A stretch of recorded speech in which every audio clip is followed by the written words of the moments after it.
Hello friends, আমি আজকে নিয়ে চলে এসেছি দুধ শুক্তোর রেসিপি। দারুণ সুস্বাদু শুক্তো, বাঙালিদের ভীষণ পছন্দের একটা রেসিপি। বন্ধুরা, এই দুধ শুক্তো দেখবে আমাদের বাঙালি বাড়ির কিছু কিছু অনুষ্ঠানে আমরা খেয়ে থাকি।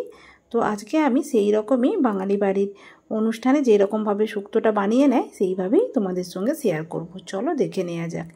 শুক্তো বানানোর জন্য লম্বালম্বিভাবে সবজি কেটে নিতে হয়। করলাটা দেখতেই পাচ্ছ লম্বালম্বিভাবে, এবং অন্যান্য সবজিও কিন্তু লম্বালম্বিভাবে কেটে নিতে হয়। একই মাপঝোপ করে সবজিটা কেটে নিলে শুক্তোটা দেখতে ভালো লাগে। দেখাই গেল এখানে কাঁচকলা নিয়েছি, বিনস, গাজর সমস্ত কিছু লম্বালম্বি করে কেটে নিয়েছি কয়েকটা বড় সাইজের বড়ি। শুক্তোতে একটা মশলা ব্যবহার হবে, এখানে ঝালের জন্য 2টো কাঁচা লঙ্কা দিয়েছি। দেব রাঁধুনি, মেন উপকরণ শুক্তোতে রাঁধুনি ছাড়া কিন্তু শুক্তোর টেস্ট একদমই অসম্পূর্ণ থাকে। রাঁধুনিটা 4 চামচের 1 চামচ, আর 4 ভাগের 1 ভাগ প্লেন জিরে দিয়ে আমি একটা পেস্ট বানিয়ে নিচ্ছি।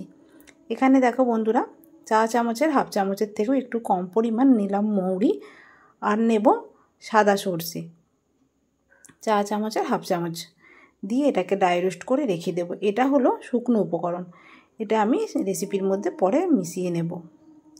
দেখো বন্ধুরা, এদিকে আমি কড়াইয়ের মধ্যে অল্প করে তেল দিয়েছি, দিয়ে বড়িটা ভেজে নেব। বন্ধুরা, আমি যতটা প্রয়োজন শুক্তোর ক্ষেত্রে সেই রকমই তেল ব্যবহার করছি। শুক্তোতে সম্ভবত একটু বেশি তেল দিয়েই রান্না করা হয়, তবে আমি এখানে অতিরিক্ত তেলটা ব্যবহার করলাম না, মোটামুটি তেল ব্যবহার করছি আমি। তোমরা চাইলে একটু ডুবো তেলে সবজি বা বড়ি সব কিছু ভেজে নিতে পারো। বড়িটা লাল লাল করে ভেজে নেবার পর আমি করলাটাও দিয়ে দিলাম। অল্প করে একটু তেল দিয়েছি, এখন একটু নুন দিয়ে দেব। নুন দিয়ে আমি করলাটাকে ঢেকে দেব, এতে করে সুসেদ্ধ হবে এবং সুন্দরভাবে ভাজা হবে করলা। কিছুক্ষণ পর একদম অল্প আঁচে আমি দেখো সময় নিয়ে ভেজেছি, যার জন্য করলা কিন্তু পারফেক্টভাবে সেদ্ধ এবং সুন্দরভাবে ভাজা হয়ে গেছে।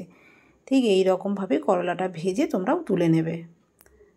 করলা ভাজা হয়ে গেল, এখন রেসিপিটা বানিয়ে নেব। দেখো পরপর আমি কিভাবে কাজগুলো করে নিচ্ছি। আবারও তেল দিলাম, দিয়ে বেগুনটাকেও ভেজে নেব।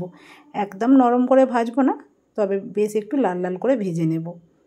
আর আমি কোনো সবজিতে কিন্তু হলুদ ব্যবহার করছি না, এখানে হলুদের ব্যবহারটা হবে না, যেহেতু দুধ শুক্তো হলুদের ব্যবহার হবে না। বেগুনটাও লাল লাল করে ভেজে তুলে নিলাম। এবার রেসিপিটা আমি বানিয়ে নেব। কড়াইয়ের মধ্যে সরষের তেল দিয়েছি, দিলাম তেজপাতা এবং শুকনো লঙ্কা ফোড়ন, দেব 5 ফোড়ন। সমস্ত কিছু উপকরণ যখন ভালো করে ভাজা হয়ে যাবে, একটা সুগন্ধ বেরোবে, তখন আমি পরপর অ্যাড করে দেব দেখো সবজিগুলো। প্রথমেই আমি আলুটা দিয়ে নিলাম। আলুটা দেবার পর আমি গাজর দেব। গাজরটা দেবার পর আমি কাঁচা কলাটা নুন দিয়ে জলে ভিজিয়ে রেখেছিলাম, সেখান থেকে জলটা ফেলে দিয়ে কাঁচা কলাটা কিন্তু দিয়ে দিলাম। নুন দিয়ে না যদি আমরা কাঁচা কলাটা এরমভাবে ভিজিয়ে রাখি, তাহলে কিন্তু তরকারিটা পুরোপুরি একটা কালো কালার চলে আসবে। তোমরা কাঁচকলা কেটে নুন দিয়ে ভিজিয়ে রাখবে। নুন থেকে তুলে আমি কাঁচকলাটাও দিয়ে দিয়েছি। এরপর আমি ব্যবহার করছি ঠিক 1 মিনিট 2 মিনিট এরম না সময় একটা নিয়েছে, নাড়াচাড়া করার পর আমি ব্যবহার করছি বিনস এবং সজনে ডাঁটাটা দিয়ে আমি অল্প করে একটু নুন দিচ্ছি, আবারও নুন ব্যবহার করব পরে। সমস্ত সবজি 2 মিনিট নাড়াচাড়া করার পর 4 চামচের 1 চামচ পরিমাণ আদা দিলাম। আদার সঙ্গে সবজিগুলো ভালো করে মিশিয়ে নেব। সুন্দরভাবে আদাটা আমি মিশিয়ে নিচ্ছি সবজির মধ্যে। এরপর আমি যে একটা পেস্ট করে রেখেছিলাম, রাঁধুনি, জিরে এবং কাঁচা লঙ্কার পেস্ট, সেই পেস্ট আমি দিয়ে দিলাম। দিয়ে আবারও আমি সবজির সঙ্গে মিশিয়ে নেব। গ্যাসের ফ্লেমটা এখন মিডিয়ামে রেখে আমি কাজটা করছি। এখন মশলার বাটি ধুয়ে জলটা আমি দিয়ে দেবো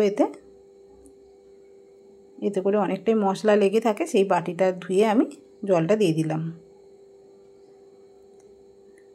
দিয়ে আমি একটু ঢেকে দেব সবজিগুলো এবং মশলাটা একসঙ্গে যাতে করে মিলেমিশে যায়। দেখো খুব সুন্দরভাবে একসঙ্গে কিন্তু সবজি এবং মশলা একসঙ্গে মিলেমিশে গেছে। এইভাবে একটু সময় নিয়ে কাজটা করতে হবে। এরপর এখানে আমি, এটা লিকুইড দুধ নয় বন্ধুরা, এটা গুঁড়ো দুধ, আমি এটাকে লিকুইড বানিয়ে নিয়েছি। তো সেই দুধ আমি এখানে ব্যবহার করলাম। তোমরা গরুর দুধ চাইলে গরুর দুধ নিতে পারো, সম্পূর্ণভাবে দুধটাও তোমরা দিতে পারো। তবে আমি গরুর দুধ দেবার আরেকটু আমি জল ব্যবহার করেছি, কারণ পুরোপুরি যদি আমি দুধটা দিতাম সম্পূর্ণভাবে প্রচণ্ড পরিমাণে তরকারিটা কিন্তু গাঢ় হয়ে যেত। তো আমি সেই রকম চাইলাম না অতটা গাঢ় রাখতে, আমি ওই জন্য অল্প করে একটু জল দিয়েছিলাম। কিছুক্ষণ সেদ্ধ হয়ে যাওয়ার পর আমি বেগুনটা দিয়ে দিলাম, যেটা আমি আগেই ভেজে রেখেছিলাম। বেগুনটা দেওয়ার পর নুনটাও চেক করলাম, নুনটা চেক করে আবারও আমি নুন দিলাম, দিয়ে তো আবার বেগুনটা সেদ্ধ করতে হবে, যার জন্য একটু ঢেকে দিলাম সম্পূর্ণভাবে। এবার সবজি আমাদের একদম সেদ্ধ হয়েছে কিনা সেটাও একটু দেখে নিতে হবে। আমি এখন চেক করব যে সবজিটা আমাদের সেদ্ধ হয়েছে কিনা।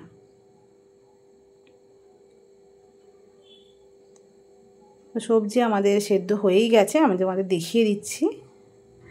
দেখো সবজি আমাদের সেদ্ধ হয়ে গেছে। সবজি যখন পারফেক্টভাবে সেদ্ধ হয়েছে এরপর ভেজে রাখা বড়িটা আমি দেব। এখন রান্নাটা প্রায় আমাদের শেষের পথে। বড়িটা দিয়ে এর পরপরই আমি ভেজে রাখা করলাটা দিলাম। করলা আর বড়ি দেওয়ার পর যে শুকনো উপকরণটা আমি ভেজে রেখেছিলাম, গুঁড়িয়ে রেখেছিলাম, সাদা সরষে এবং মৌরি, সেটাও আমি দিয়ে মিশিয়ে নিলাম। তবে বেশিক্ষণ ফোটাবো না, 1 থেকে 2 মিনিট। 2 মিনিট ফুটে যাওয়ার পর আমি 1 চামচ ঘি দিয়ে দিলাম। ঘিটা দিয়ে গ্যাসের ফ্লেমটা অফ করে দেব। গ্যাসের ফ্লেম আমি অফ করে দিয়েছি। সুন্দরভাবে ঘিটা মিশিয়ে একটু ঢেকে রেখে দেব।